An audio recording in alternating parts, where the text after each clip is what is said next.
Hey everyone, this is Chef Steve from Steve Cooks Stuff, and today we're making brunch. I don't know about you, but I'm a big brunch guy, especially on the weekends, and one of my favorite go-tos is my breakfast hash that goes down in a skillet. I've got my Lodge cast iron skillet heated, ready to go here. My oven's warmed up and everything's ready. So I'm gonna show you real quick how this comes together. I always start out with my bacon. Right here I've got 4 slices. They're just stacked together, and I just make cuts about 3/4 to an inch thick, like so. And I don't worry about separating them. I just want them all cut up into pieces about an inch thick, like I said. And then we're just gonna take those right away and throw them in the pan. You're gonna hear them sizzle, just like that. Now with a dish like this, I don't use any extra olive oil or butter or anything. I let the bacon fat do my seasoning for me and getting everything going, because it's bacon fat, right? So let's just go with that. So you see, even though I threw them in when they were all stacked together, as soon as the heat starts to hit them, they'll start to shrink a little bit, which will cause them to separate. So that's all I'm looking for. And as soon as they start to turn a little bit, I'm already starting to get some good browning on these right here. Next thing that goes in is potatoes. Right here I've diced up a Idaho potato and half of a sweet potato, because I like to kind of mix it up a little bit. So I add those in just like that, and then I just want to start to turn them and fold them in there with the bacon. The grease from the bacon is already starting to coat it, and you can look down and see on the vegetables they have that, you know, kind of a moisture look to them. They've got the bacon grease already going on them. This whole thing's going to happen in the oven, so this part actually goes together pretty quick. As soon as you get your potatoes in there turning, next thing, I've got half of a yellow onion and half of a green bell pepper. So I'm gonna just throw that in there next. Again, keep stirring. It's looking really good. Everything is breaking apart. I can already see that all the bacon is separated, which is what I want. I can already start to smell it. I'm smelling the onions, I'm smelling the green peppers. It's super colorful. I've got, you know, because of the sweet potato, I've got orange, green, yellow, and of course the beautiful pink bacon going on in there, right? All right, next thing, garlic. We got to throw in a little bit of garlic right up front. We'll be adding more later, don't you worry, but we're going to start with just a little bit right there. Okay. We're just about ready to go. I like to use this blend here. It's got sea salt, pepper, and garlic in it. Kind of hits all the notes there. Now, because of the bacon, I don't like to use a lot of salt in this dish, but because this also has the black pepper and a little bit of that dry garlic, I'll just give a little bit on the top right there. And then this is a lemon butter garlic thing from the same company, Kinder's. If you hadn't noticed, we've got three layers of garlic going already here, between the fresh, the powdered, and from the blend. Give that a stir.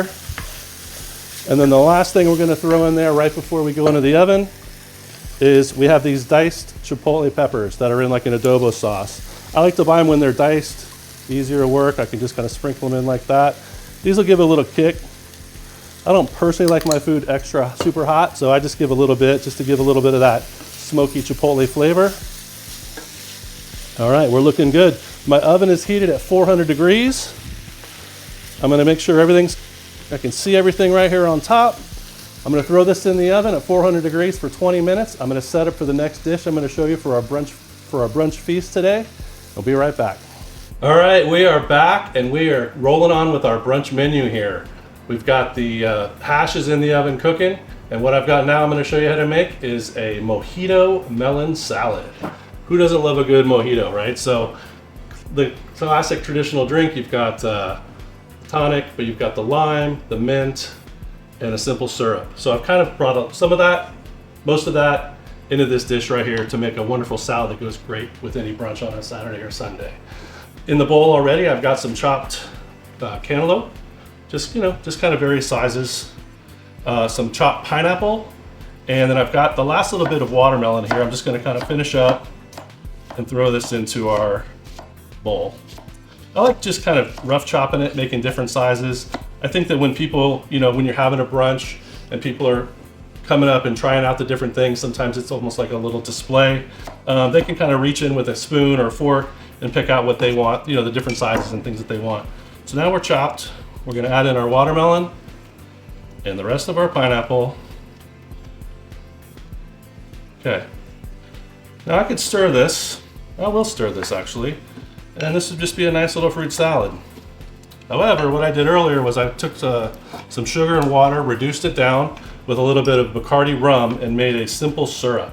So all you do is just put it on the stove in a little pot, add about a 2-to-1 ratio on water to sugar, or water and rum to sugar, and just put it on a low simmer for 20-30 minutes, and you end up just with this nice little liquid like this. It's kind of thick.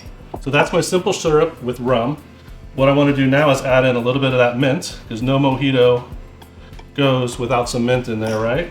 And then I've got my lime right here ready to go. So I squeeze in a little bit of lime. Give this a nice stir. Oh, it smells so good. It actually smells like a mojito. I'm not gonna drink this though, I'm gonna put it on my salad. So now I just wanna kind of slowly pour it on there, move it around a little bit. You can see it all, getting how thick it is. Just like that. Now we just stir it. Give it a nice little stir, make sure everything's coated. You can kind of tell if you see mint sprinkled throughout, like this.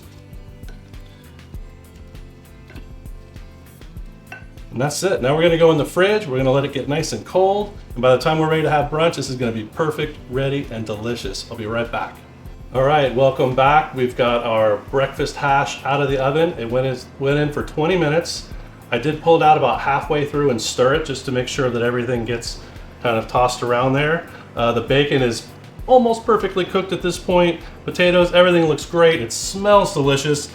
Now we got our last little step here. So what I've done is started dicing up these, or not dicing, but taking these cherry tomatoes, cutting them in half. At this point, we add them in because we want them to still have some texture to them when this dish is finished. If I put them in early, they'd just be pretty much mush by now. So we put them in at this stage.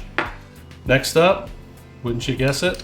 A little more garlic. So the way garlic works is you can cook it at a variety of times. The longer it cooks, basically the less pungent it is, but the more flavorful it is.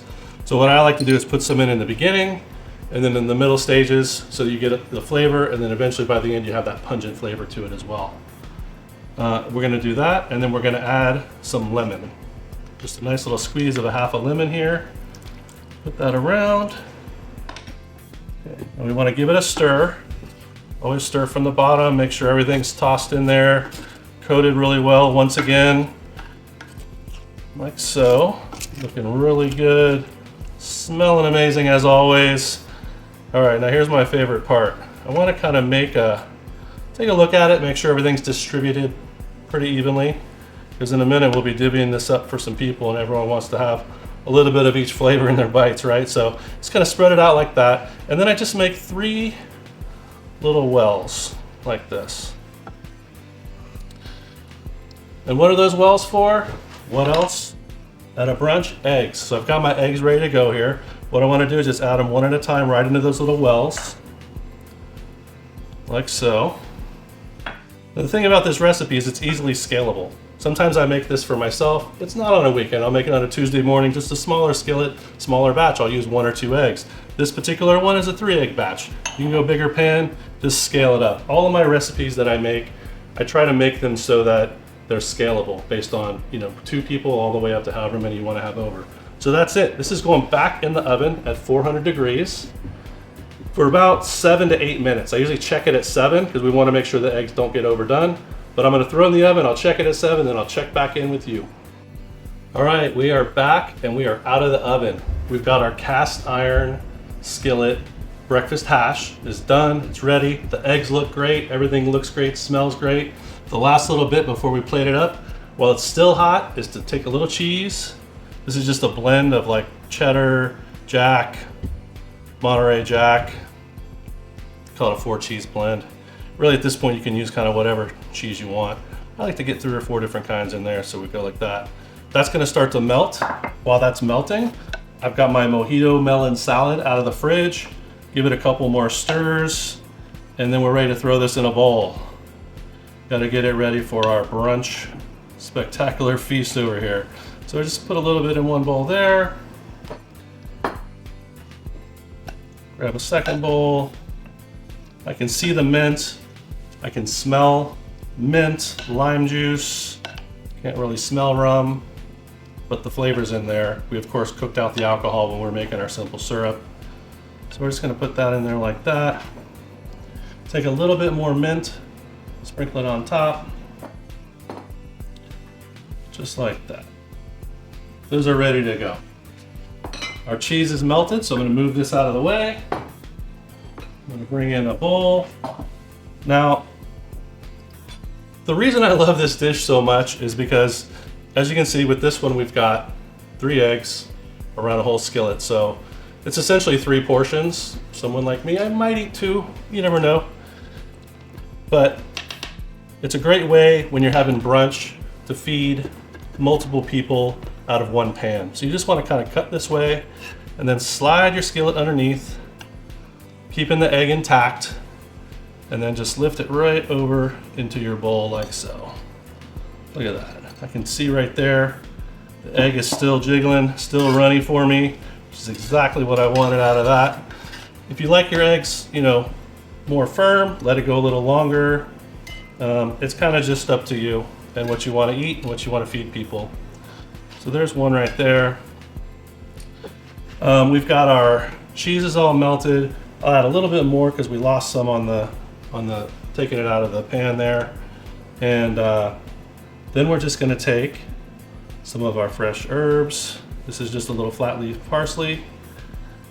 And then the very last thing that I like to dress mine up with, this is a balsamic vinegar reduction. So this is something, I just reduced this earlier, but sometimes once I do, you know, a bottle or half a bottle, I'll just keep it like in a squeezy so I can put it on later. But I did this morning. So this is just balsamic vinegar. Put it in a pot on the stove, similar to how I did the simple syrup, and then just let it reduce. It'll get all the way down to like a fraction of what it was. So this probably started out at about a half a cup, and I maybe have a couple teaspoons left. You can see it's thick. You get a nice little drizzle, and this is giving that nice little vinegar bite right along top of it. Last thing I'm gonna do, a final light squeeze of lemon. One last little dash of my blend here, which is again sea salt, pepper, and garlic. And that's it. These are 2 of my favorite brunch dishes. I make them often, not just at the house, but you know, for friends and family that come over, but for parties that I cater. You know, they're both often on request. So I hope that you enjoyed watching this today. I hope that you're inspired. Give it a shot. You know, take these recipes. The times and temperatures are really the most important thing to remember. With the salad, throw in some blueberries, blackberries, any type of fruit you want. It's about the simple syrup with the rum and the mint and the lime that makes it the mojito part. But have fun with it, change it up, make it your own. For this, yeah, whatever kind of potatoes, add other veggies, do whatever you want with it. But I said, have fun, enjoy, and hopefully you find it to be a delicious meal. I want to thank you for joining me at Steve Cooks Stuff. I'm Chef Steve. These recipes and more are available on my website, which is www.stevecooksstuff.com. And I've got a cookbook coming out soon, so stay tuned for that as well. Thanks again, we'll see you soon.